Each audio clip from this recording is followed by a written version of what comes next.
According to an FBI report, in 2022, Americans suffered direct losses of up to $10.2 billion due to online scams, a 47% increase compared to $6.9 billion in 2021. This has fueled growing resentment among Americans towards Indians, as many of the scam operations are based in India. Indian call centers have used phone scams to target Americans, particularly those from lower income classes. Notably, these scammers often speak with a convincing American accent, making their schemes more persuasive. How has India, through phone scams, managed to swindle billions of dollars from Americans? In 2021, the FBI's Internet Crime Complaint Center IC3 received a total of 847,000 reports of phone scams, a 7% increase from 2020, leading to direct losses of $6.9 billion.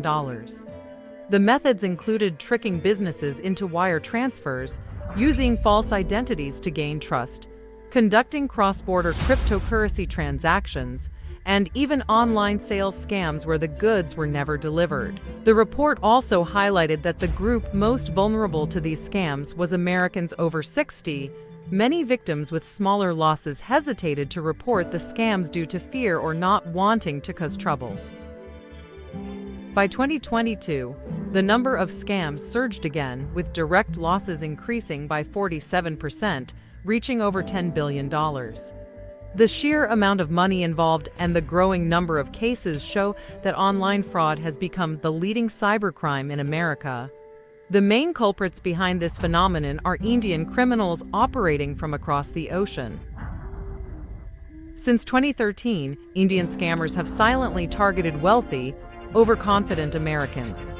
In just a few years, phone scam operations specifically targeting Americans have proliferated across India. In 2016, the U.S. Department of Justice identified India as a key country to watch for phone scam prevention, primarily due to a scam in Gujarat, India, in October 2016. In October 2016, a court in southern Texas filed charges in a cross-border phone scam case in which over 15,000 Americans were defrauded, resulting in losses exceeding $3 million in just one case. Investigations revealed that most of the IP addresses of the suspects involved in the case were linked to Gujarat, India. After 3 years of investigation, the U.S. Treasury Department, the Department of Homeland Security, the Immigration and Customs Enforcement (ICE), and several other agencies successfully cracked the case. Although 61 people were indicted, with 56 from Gujarat, the resolution of this case didn't stop the explosion of phone scams from India. Since 2016, Indian scam rings have expanded rapidly, not only using voice calls but also other methods such as text messages and fake websites. Victims only need to click on a link in a message or a fraudulent site, and a virus is instantly installed. The Indian scammer then appears as a tech support agent to remove the virus, demanding money from the victim. The U.S. government has begun to increase pressure on India. Under U.S. pressure, Indian police have formed a cybercrime investigation unit to crack down on the increasingly common scam operations. Through numerous raids, hundreds of suspects have been arrested.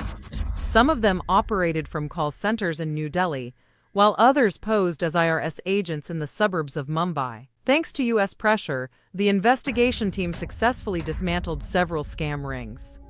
By the end of 2020, a major scam ring in New Delhi was busted, with over 50 suspects arrested, and the amount scammed reached tens of millions of dollars. However, the crackdown on these scam organizations has not been able to stop the robust growth of the scam industry in India. The number and scale of phone scams in 2021 and 2022 increased, proving that Indian scam operations have bounced back. Americans are furious but seem unable to do much. The biggest challenge in dismantling these scam organizations in India lies in the enormous profit networks behind them. The operation model of these scam rings works as follows. First, phone scams cannot function without call centers, which initially were customer service centers outsourced by Western multinational corporations looking to save on labor costs. This industry has created jobs for 1.2 million people in India and generated $28 billion in revenue for the country. However, it also opened the door for scammers to flourish.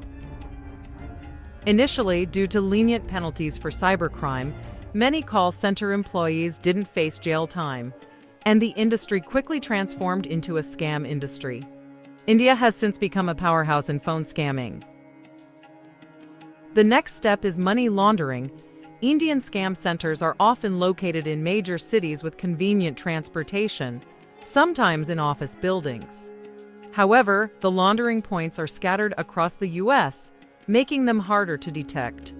Once the money is transferred, the gang will load the funds onto reloadable gift cards. These gift cards are tied to stolen American identities. The scammers then convert the funds on the cards into hard-to-trace forms of payment, such as cryptocurrency or Bitcoin.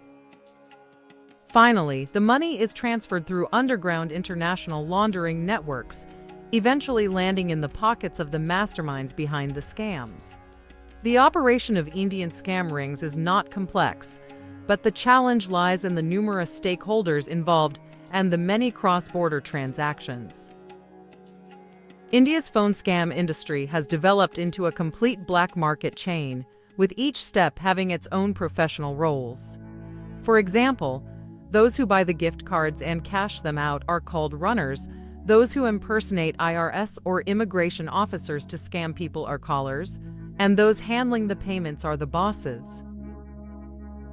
India's online scam industry is currently thriving, and Americans can only feel angry but helpless.